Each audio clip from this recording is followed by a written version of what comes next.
Hello guys, how are you? I'm Hardeep Singh. Welcome back to your own YouTube channel. IELTS updates and recent exams. For more updates related to recent IELTS exam writing test topics, listening, reading, practice test, and speaking, you got guesswork. Please, guys, participate in everyday listening and reading practice test to achieve your desired band score in your actual IELTS exam. Please hit the like and subscribe button. Press the bell icon for the upcoming notifications. Don't forget like, subscribe and share my YouTube channel and my Facebook page, IELTS updates and recent exams. Now turn to part 1. You will hear a new student, Tom, talking to a student representative called Rachel about university clubs. You now have 30 seconds to read questions 1 to 4.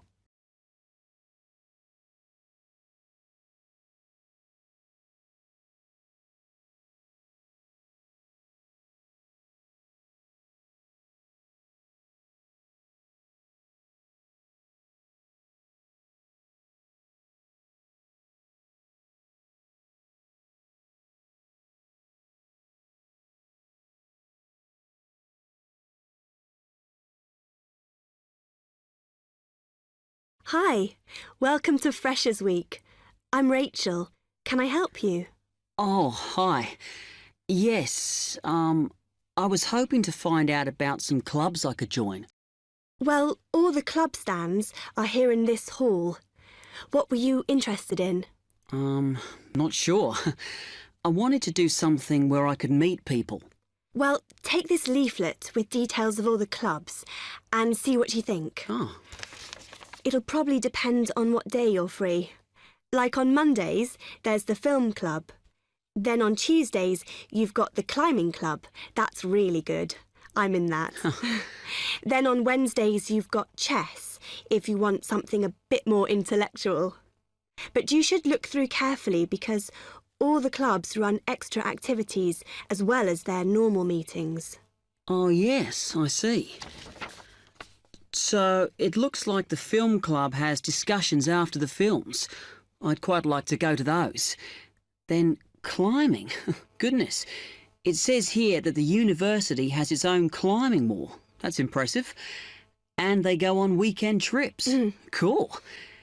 And it says the chess club normally just does games with whoever turns up. But it also runs competitions sometimes. But I bet you've got to be pretty good to do that. Yes, I think so. And how many people are in the clubs? Are they all really full? Well, obviously they're all different. So, for example, the film club has just increased its membership from 85 to 125. But I think they're hoping to extend it to 150. The climbing club's quite small, 40 people. And the chess club is fairly healthy at 55. Right. Okay. So who do I see if I want to join these clubs? Well, if you go round the stands and speak to the people there, for the film club, that's the events organiser. For climbing, you'll need the club secretary, and the chess club is organised by one of the maths tutors. OK? Yep. I think I'll start with the climbing club. It sounds good. Oh, well, as I said, I'm in that, so I might be able to help you a bit. You now have 30 seconds to read questions 5 to 10.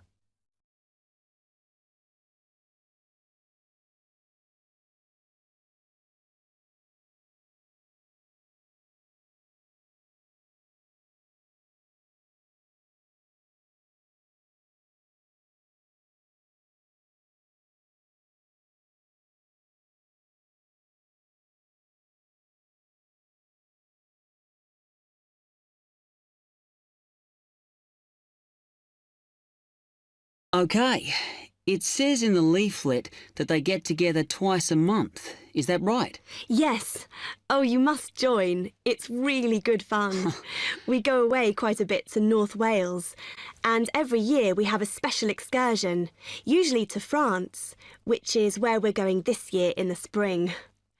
The weather's too unpredictable in the autumn. Wow, that sounds good. But it must cost a lot. Yeah, but we try and save up for it through subscriptions. So rather than having a huge sum to pay in the month we go, we collect those weekly, so it spreads it out. Good idea. I think I'll definitely join. There are quite good benefits you get from joining. I mean, you need that, don't you? And the university clubs normally try and do deals with local businesses, so it's really worth joining. Like in the climbing club, they've got a special arrangement with one of the shops in town. So if you show your card, you can get money off equipment. Don't think the discount extends to clothes, though. That's really worth it then. I'll go over and talk to them now. OK. Hope you do join. Oh, and another thing I meant to say. If you do become a member, you automatically receive a magazine once a year. It's quite useful and interesting because it goes out to all the national climbing clubs. And the other thing is, if you come to every session, then you can get a complimentary ticket to the big exhibition that's held in Cardiff every year. So, hope to see you. Yeah, well, thanks a lot for your help. That is the end of part 1. You now have 1 minute to check your answers to part 1.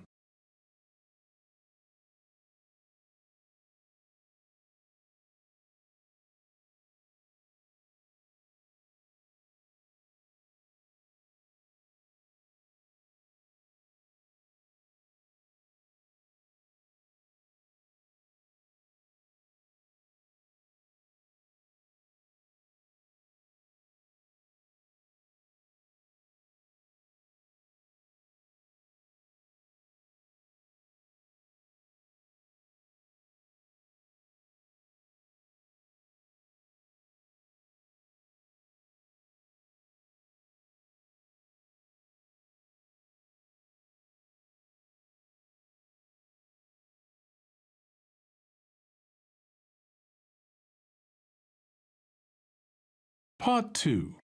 You will hear an accommodation officer telling students about different halls of residence. You now have 30 seconds to read questions 11 to 15.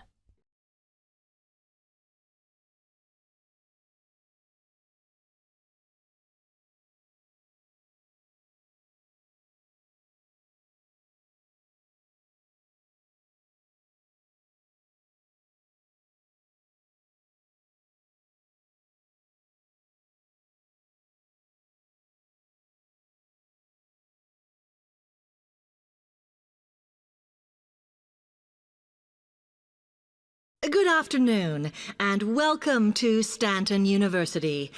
I'm here to tell you about the various halls of residence we have available, should you choose to come here. We aim to offer accommodation in halls to all first-year students, and you'll find there's a good variety to choose from. First of all, there's Brown Hall, which, as you'll see, is not the most modern of buildings, but it is very popular with some students. It's got a good sense of community, some nice refurbished kitchens, and unlike the other halls, it has recently had a gym built in its basement. Another option is Blake Residence, which is built like a large house, and so everybody cooks and eats together. It has its own sectioned-off bit of private garden and is even more peaceful because this is an all-girls residence. Although, of course, boys are allowed to visit the hall and, I understand, frequently take part in cooking dinner.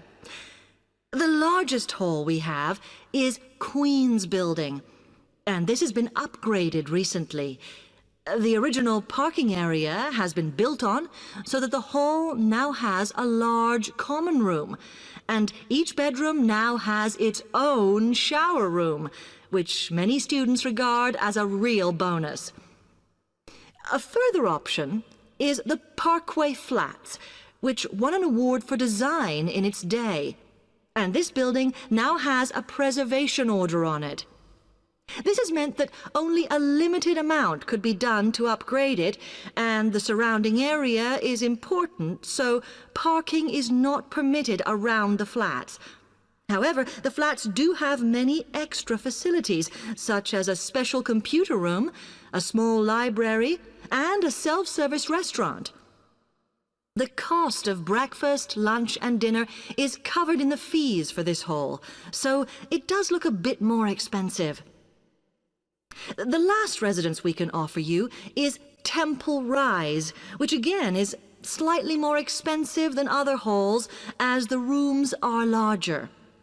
This has got very lovely views across to the coast, and this more than compensates for the fact that bathrooms here are shared between 6 students.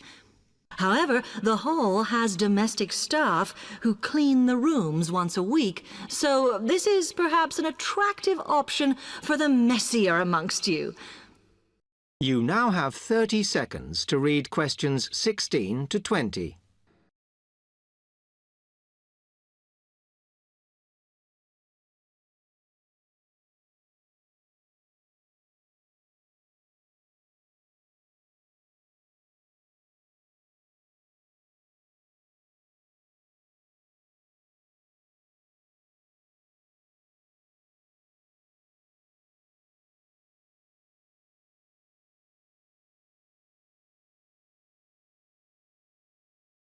Now, if I can just show on this wall map here where they all are, you might like to go and have a look round. If you come into the main university entrance, at the first junction, you'll find that Brown Hall is on the corner opposite the theatre. So you're nice and near the station here, though I think it can get a bit noisy with traffic. The same applies to Blake Residence, which is directly facing the junction to the university entrance. These halls are often used by medical students and such like, as they're out all day, so don't notice the noise. Anyway, if you then walk along Campus Road towards the main circle, you'll see the library on the corner, and Queen's Building is just past that as you head north. You will find that it is quieter here, and you may get fewer visitors. By the way, the circle is quite a feature of the campus, as it's set into the hills and has a brand new sports center in the middle. It's worth going to look around it. Now, the Parkway Flats are on the opposite corner to the library, facing the circle, as you head towards the main buildings. The main buildings are only about a 5-minute walk from here, and places in these halls go quickly, so my advice is to reserve your place as soon as possible. Then Temple Rise is inside the circle, next to the sports center, but further from the main university buildings. Now, if you'd like to go off and physically look... That is the end of part 2. You now have 30 seconds to check your answers to part 2.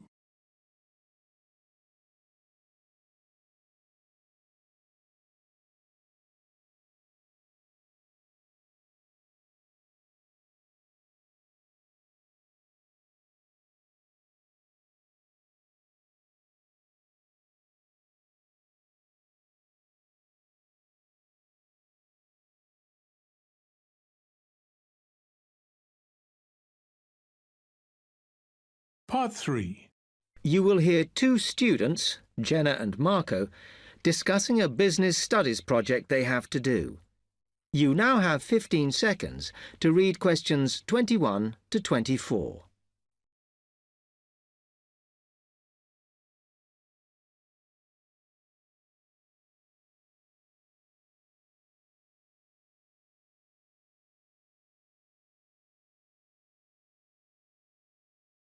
Come on, Marco.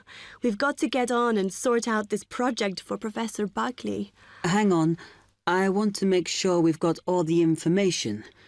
Now, where are we? Well, today we need to sort out exactly what we're going to do and how we're going to divide the work up. Okay. How long have we got, by the way? The end of term is April 6th. And he said to hand it in on week 8, so That's March 25th at the latest, because the beginning of that week is the 21st, so not long. Right. Have you got the notes there? Yes. He wants us to do a fairly small-scale study, like the last one, on whether or not businesses were offering more benefits to staff. And we've now got to look at the rise in older workers. It should be fairly straightforward. Yeah, as long as we keep it small. Who's marking it? I don't know. Sometimes he gets the PhD students to mark it for him. Oh, actually, it just says here, a senior lecturer. I suppose it's too much for Professor Barclay to do them all. Yeah. Anyway, how are we going to go about this? Well, we have to decide how big we want it to be and who Yeah, but I think we must sort out a timetable for the project. Otherwise, nothing will get done. Okay. Do you want to do that? All right. I'll do it as soon as we finish here. You now have 15 seconds to read questions 25 to 30.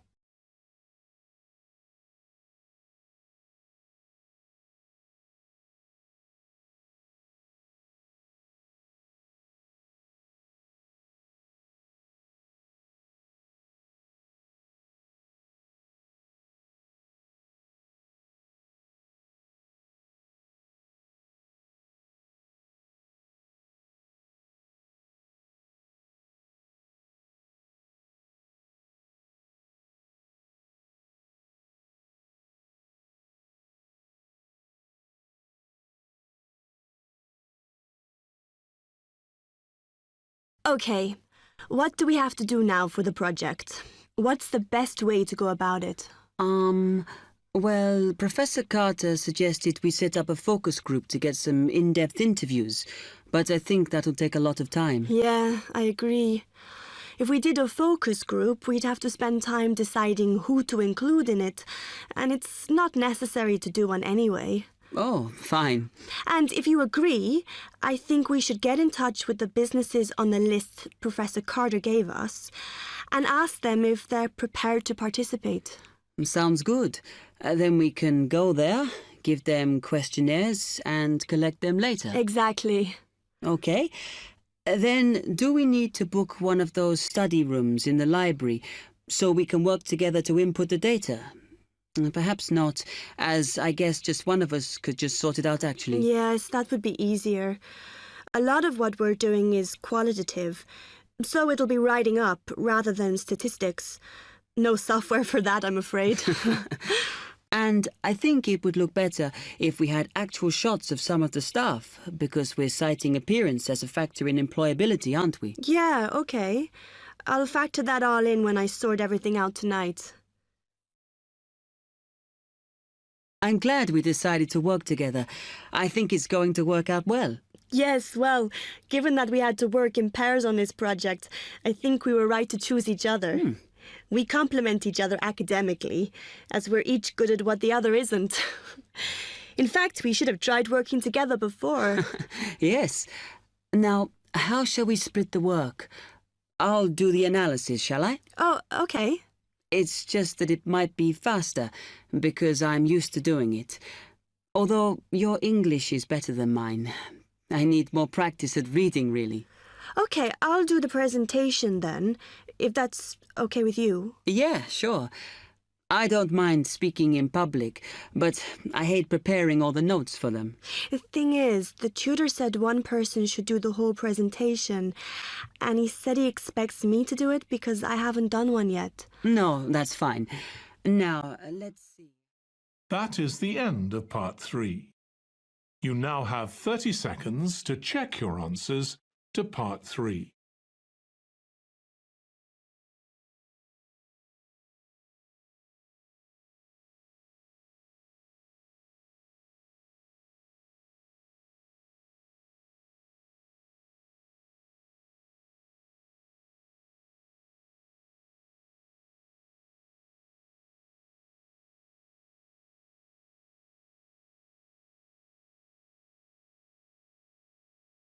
Part 4. You will hear a media studies tutor giving a lecture about news sources. You now have 30 seconds to read questions 31 to 40.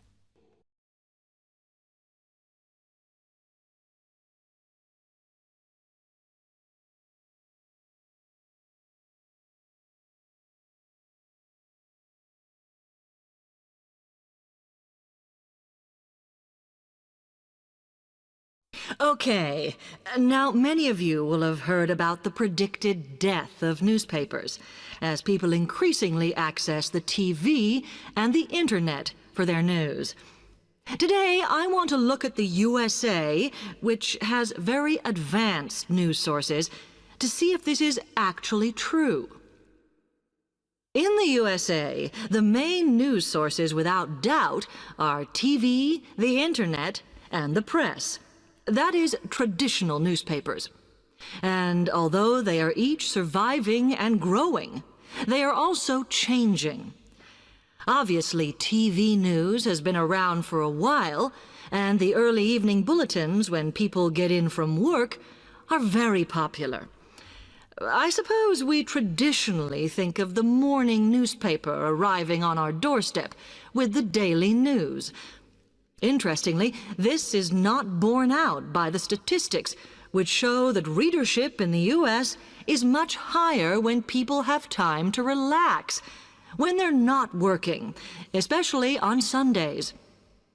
The internet is also a popular weekend activity, but shows no variation with weekday access. So people are using the different sources in different ways.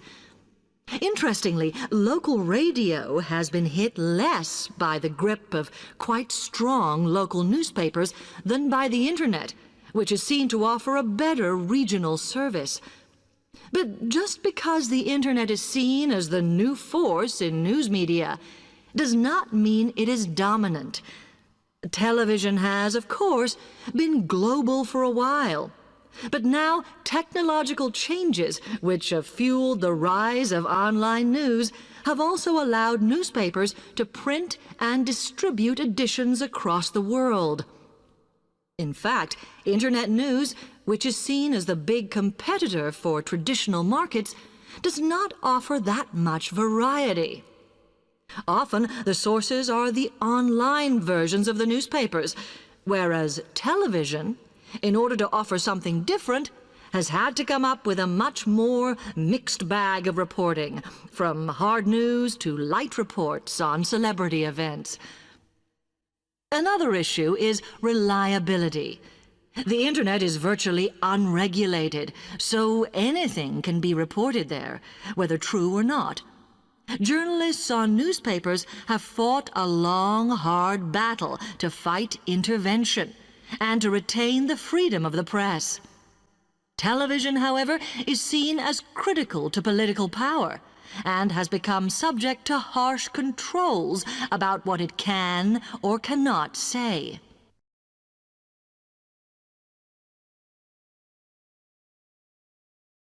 Now, one very critical factor in keeping newspapers alive and well in the USA has been their approach to advertising.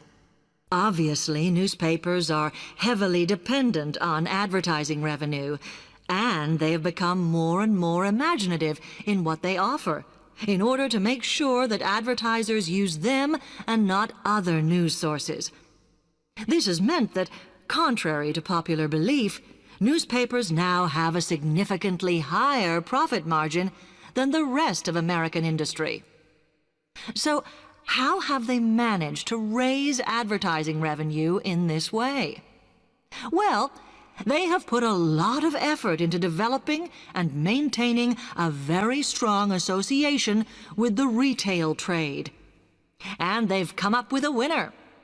A critical tool in their sales plan has been suggesting that the adverts they run can have vouchers.